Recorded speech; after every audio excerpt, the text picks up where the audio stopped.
आणि welcome Arctic education मध्ये आपलं सहर्ष स्वागत। इको क्लब या वेबसाईट वर जाऊया।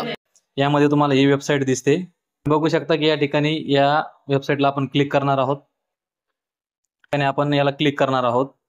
याला क्लिक केल्यानंतर आपल्याला पुढील पेज ओपन होईल।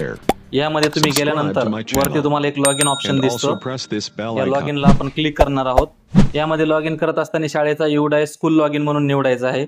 यामध्ये स्कूल UDICE नंबर टाकल्यानंतर कंटिन्यू म्हणायचे।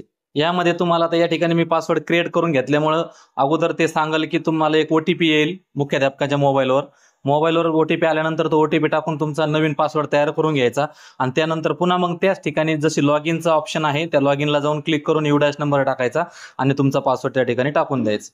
आपण आयडीचा तर आपला UDICE नंबरच आहे, पासवर्ड आपला क्रिएट करून घेतल्यानंतर आपण याला लॉगिन करणार आहोत।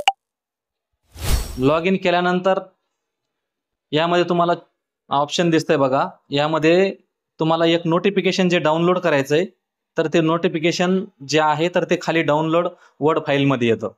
मग आता हे डाउनलोड झालेली वर्ड फाईल ज्यावेळेस आपण याला क्लिक करणार ते केल्यानंतर हे डॉक्स मध्ये ओपन होईल। ओपन झाल्यानंतर तुम्हाला या डॉक्स मध्ये वर्डचे स्वरूपामधली फाईल असल्यामुळे तुम्हाला स्वतः एडिट करता येते। याच्यामध्ये बघा शाळेचं नाव, तुम्हाला कुठं कुठं ऑप्शन आहे किंवा कुठं कुठं माहिती भरायची, इथं तुम्हाला शाळेचं नाव टाकायचं आहे, इथं मुख्याध्यापकाचं नाव टाकायचं आहे। त्यानंतर तुम्ही ज्या टीचरला असाइन करणार आहात किंवा ज्या टीचरला तुम्ही इन्चार्ज ठेवणार आहात इको क्लबसाठी त्याचं इथं नाव टाकणार आहात। या 3 गोष्टी भरल्यानंतर तुम्हाला इथं प्रत्येक ग्रेड वाईज विद्यार्थी 2-2 विद्यार्थी तुम्ही या ठिकाणी भरू शकता आणि माहिती पूर्ण झाल्यानंतर खाली तुम्हाला दिलेलं आहे त्याची एक प्रिंट काढायची आणि इथं विद्यार्थ्यांच्या सिग्नेचर घ्यायच्या। इथं जो टीचर असाइन केलेला आहे, आपण असाइन म्हणल्यापेक्षा ज्याला जो इन्चार्ज म्हणून निवडला तो, आणि या ठिकाणी मुख्याध्यापकाचा सही शिक्का। आता ही ऑप्शन त्यांचे नाव, शाळेचे नाव वगैरे सगळ्या गोष्टी आतमध्ये येतात आणि आपण ते टाकू शकतो। त्यानंतर मग आपल्याला आता ही PDF मध्ये बनवलेली फाईल मी आता याला चूज करणार आहे या ठिकाणी, आणि मग ज्यावेळेस नोटिफिकेशन जे म्हणतं तेच हेच ते नोटिफिकेशन याच फाईलला आपण आता चूज फाईल म्हणून म्हणणार आहोत। या ठिकाणी आपण त्याला चूज फाईल म्हणूया आणि या ठिकाणी त्याला an error awkward during the file upload, या ठिकाणाहून जर PDF अपलोड होत नसेल तर या ठिकाणी आपण आता इमेजला अपलोड करून बघूया। या ठिकाणी दाखवत आहे बघा, आता फाईल अपलोड सक्सेसफुली म्हणतं।